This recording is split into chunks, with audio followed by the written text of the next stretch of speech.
welcome to another video. Today's video, I have another question for you. When you buy your yarn, do you have a plan? So are you that person that says, right, I want to make this blanket and I need A, B, C and D of yarn. I need to go to the shop and I need to buy what I need for that project. And that's all you do, and you go home and you make it. Or are you that person who goes, oh, such and such store is having a sale. Here I go. I'm going to go in there with a trolley or a cart or whatever you call it and just shop up a storm.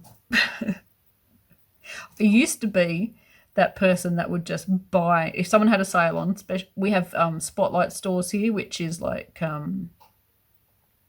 Michael's or AC Malls or what's Hobby Lobby. There's an English one as well, which I cannot think of right at this moment. Doesn't matter. Any store that sells yarn, basically. I used to be that person that as soon as they're advertised on the TV or the radio, I'd be like, I'm going in and I'm buying all the stuff I want. I haven't done that for years, which is good, but online shopping is so much easier. And yeah, before you know it, you've bought it and then you think, why did I buy that? I don't even need it. There is no project for it. I can see, I don't know, maybe 30 skeins of you're in my yarn cubby, so just below you and around you is a lot of yarn. I can see, like I said, maybe 30 skeins. Not one of them has a project planned for it. It just looks pretty on my shelf, and I'm very lucky to have a yarn stash. It's been building up over the last, I've crocheted for 17 years, so it has built up over a long time. But yeah, do you plan your yarn buying? That's what I'm asking you.